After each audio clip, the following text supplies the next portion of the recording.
Good evening, everyone. I am Erica May M. Stomago, and I am the next reporter. My first topic is housekeeping and chemical safety. So, effective housekeeping and chemical safety, it is required to a clear labeling, means every bottle is marked with the exact product name, expiry date, and hazard symbols. Next is the proper storage, where it could be cool, secure, and label. It also to keep assets on the bottom shelf, they're heavier and less likely to leak, and also bases on the middle and oxidizers and stop. It is for storing them in original containers with tight lids away from heat or direct sunlight. And the last is strict prohibition of mixing chemicals. It is to prevent dangerous chemical reactions. So there are core of chemical safety. First is the safety data sheets where you first point a reference for the hazard, first aid, PPE, and safe use of instructions. It is to keep current copies and accessible in the cleaning closet and supervisory office. Next is where to keep SDS or the safety data sheets. Store printed SDS in a labeled binder near the chemical storage area and to maintain digital backups accessible to supervisors and on-shift staff. Last is know the key sections, where are focused on hazard ID, first aid, handling or the storage, PPE, spill response, and disposal instructions. So next is labeling or the golden rule. So never use any chemical from an unlabeled or mystery bottle. If a container lacks a clear label that matches the original product, take it out of service immediately and report to your supervisor. So secondary labeling requirement, it is the all spray and the secondary containers must include product name, dilution, if applicable, and the primary hazard like corrosive, flammable. Next is use durable labels resistant to moisture and cleaning chemicals, and the match label language to SDS and training materials. Or if you find an unlabeled bottle, stop, isolate, and inform a supervisor. Do not pour or mix if you find an unlabeled bottle. So this is a example of mixing hazard, the lethal mix. Never mix chemicals. Some combinations produce toxic gases in seconds and can cause irreversible lung damage or death. So the lethal mix example, high-risk combination which is the bleach plus ammonia plus chloramine gases. So second is the bleach plus acid or toilet or descalers to chlorine gas. It is deadly. So effects niya could cause dizziness, coughing, chest tightness, shortness of breath, nausea, loss of consciousness, evacuate and seek medical attention immediately if exposed. So pro tip niya, rinse surfaces thoroughly between products when in doubt. Use water and neutral detergent and consult the SDS.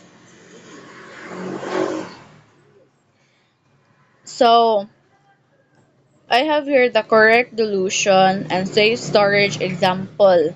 So correct dilution. This one, the use automated dispenser labeled solution and time. The one like kanang murag og screen. And the safe storage bottles below eye level in ventilated cool area. So the bottle below the screen or the correct dilution or automated dispenser. So, proper dilution and storage reduce risk. Use automated dispenser to achieve correct concentration. Label prepared solution with use by items and store chemicals below eye level in a ventilated, cool area away from heat sources.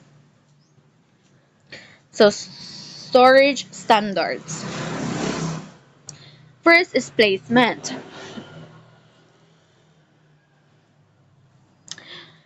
It is to store below eye level to reduce spill risk, keep incompatible chemicals separated. Or this is acid versus bleaches versus solvents. And ventilation and containment. It is to use ventilated storage and secondary containment trays for liquids, keep flammables away from heat and ignition sources. So last is the inventory control. Maintain an up-to-date inventory and remove expired products, lock storage when unattended. So I also have personal protective equipment or the PPE. A PPE is your last line of defense. Match PPE to the hazard and task. Consult the SDS for required protection. So hand protection. It is to use to nitrile or rubber gloves, inspect for punctures and replace immediately if compromised. It is also to nitrile for general cleaning, also used for rubber for bleach, and cut resistance for sharps. Next is eye protection. Wear splash resistant goggles when handling concentrates, pouring, or spraying. It is for avoid chemicals to spill in your eyes. Next is body and footwear. Wear full uniform, long sleeves, and non-slip, closed-toe shoes. Use aprons or chemical-resistant suits for concentrated tasks. So lastly is the mask.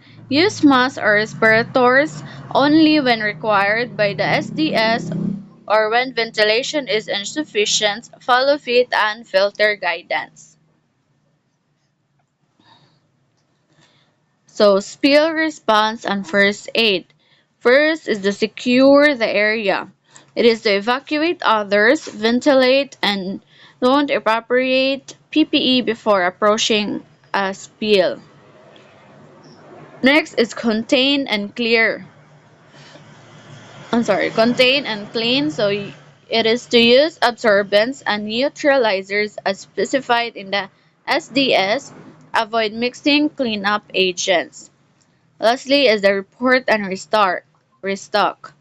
It is to notify supervisors, complete incident logs, and restock spill kits and first aid supplies immediately. So in summary, there are 5 simple rules. Always consult the SDS before use. Never use unlabeled or mystery containers. Do not mix chemicals ever. Then use correct dilution system and store properly. Then wear required PPE and keep spill kits accessible. Thank you.